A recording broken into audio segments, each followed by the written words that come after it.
Before the velvet ropes, before the gift shops and the tour buses parked outside Graceland, there was just a house, lived in, breathed in, sometimes quiet, sometimes shaking with midnight footsteps.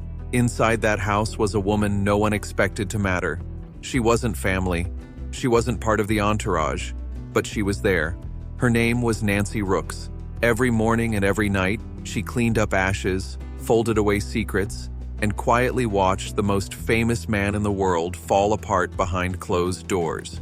For nearly a decade, she lived in the shadows of Graceland, knowing what Elvis ate when no one was watching, who slipped in late, who left early, and what the king really looked like without the cameras.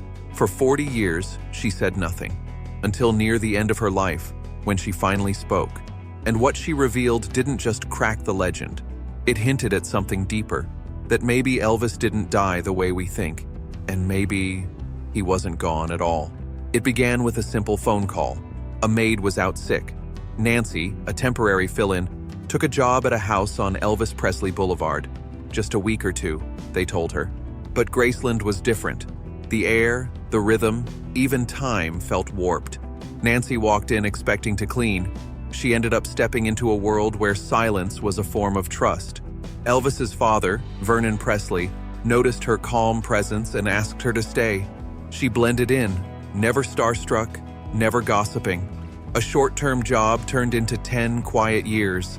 Nancy wasn't hired because of connections. She wasn't in the Memphis Mafia. She wore no sequins, took no photos. But soon, she was cooking Elvis's midnight snacks, turning down his sheets, washing out the stains before the press ever saw them. Officially, she was the maid. Unofficially, she became something more. And Elvis noticed. She never asked for autographs or favors. She showed up, stayed late, stayed silent. But behind that silence, she was paying attention. And Elvis saw it. To the world, he was a whirlwind in rhinestones. But Nancy saw the man who padded barefoot into the kitchen at midnight, robe loose, hair a mess, asking softly for peach cobbler or fried pickles. Sometimes they sang hymns at the table, just Elvis, Nancy, and Grandma Minnie. No show, no audience, just voices in the stillness of a sleeping house. Nancy didn't just serve him, she listened. And slowly, she realized something was unraveling beneath the surface. Some nights, his laugh was too forced. His eyes didn't match his words. He'd stare at the fridge like he'd forgotten what hunger felt like. He lingered, not wanting to be alone but not knowing how to say it. Nancy saw it all. Elvis didn't always want to be Elvis. Sometimes he just wanted to vanish. And as the years passed, one door in Graceland seemed to hold more meaning than any other. The bathroom door that always stayed closed. The upstairs bathroom. On paper, it was just a room. But to Elvis, it was much more. A sanctuary. A bunker where the world, managers, girlfriends, even family couldn't reach him. No one was allowed to knock. No one dared. Even Nancy, who Elvis trusted more than most, only approached that door in emergencies, life or death. And even then, she hesitated, because the bathroom wasn't just for getting clean anymore. It was a place to disappear. At first, Elvis would stay for minutes, then hours. Quiet stretches where he wouldn't come out or respond. The staff tiptoed around it, pretending it was normal, but Nancy knew better. She tracked the patterns, the length of time, how different he looked afterward. Paler, slower, hollowed out. Something was happening behind that door, something darker than fame, something about escape. Nancy feared the day he might never come back out. It was the early morning of August 16, 1977, a day that would be replayed forever. But in Graceland's quiet kitchen, it felt ordinary. Elvis had just finished a late-night racquetball game, flushed, sweaty, breathing hard, smiling as always. Nancy was reaching for the skillet when she asked, "You want something to eat, Mr. Elvis?" But this time was different. He waved her off quietly, with stillness. "No, I just want water."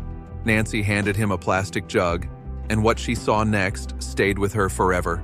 Elvis didn't just sip, he drank like he was parched, like something inside him had burned out overnight, like the water wasn't cooling him, but holding him together.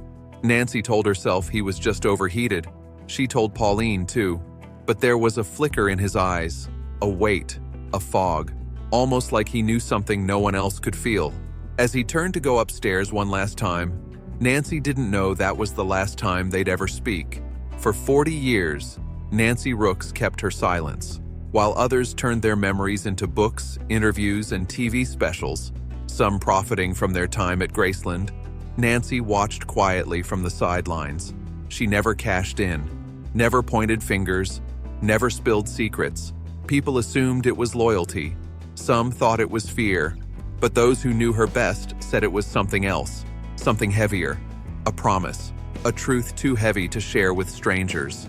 Time wore her down. As her health declined, the memories became harder to carry. At a small, quiet gathering, long after the world stopped asking, someone asked her, "If you could tell the world one thing about Elvis, what would it be?" Nancy looked at her hands, paused, then whispered, "I don't think he died the way they said he did." No drama, no headlines, just a stillness that filled the room. It wasn't a theory or rumor, it was something deeper, sadder, a truth living just beneath the surface, now pushing out. When Nancy finally began to speak, her voice was slow and weathered, the kind that carried too much for too long. What she revealed wasn't just about pills, pain, or Presley's final hours. It was about something people never noticed because they never looked closely enough. Yes, there were medications, a bloated body, an upside-down schedule, erratic energy, but there was something else too. In that upstairs bedroom, in those secret books Elvis hid. Elvis wasn't just numbing himself. He was searching, quietly, desperately. One night, in a rare private moment, he told Nancy, "I wish I could just be a man again. Just a man. Somewhere quiet. Not a king, not a legend, not Elvis." Nancy didn't have to ask what he meant. She saw it in his eyes, the exhaustion beneath the charm, the yearning under the surface. He wasn't trying to escape life.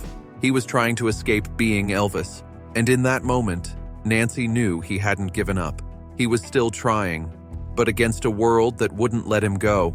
Deep down, she feared he was running out of time to break free. Years after Elvis was laid to rest, Graceland didn't go quiet. Not for Nancy. She still worked the night shift, long after the tourists left and the lights dimmed. Alone in the vast halls, dusting glass cases of jumpsuits and gold records, she started to notice things. Flickers in the lights, shifts in the air, the subtle hum of something watching. Nancy never spoke of it as ghost stories. That wasn't her style. To her, it felt more like someone checking in, a presence you don't see but feel, especially in the trophy room where Elvis's suit stood frozen in time. One night, exhausted, she lay down beside the display case just to rest. The room was still until it wasn't. Something shook her foot, firm, intentional. She sat up fast, heart pounding. Nancy looked around. No one was there. She didn't scream or run. Instead, she smiled as if it made perfect sense. "Mr. Elvis," she said softly, "I know what you did. You did that to wake me up." Somehow, she wasn't afraid. She knew he was still there, still pacing those halls, still watching over what was his. But the question haunted her every night. Was he just watching? Or was he trying to speak one last truth no one else dared to hear?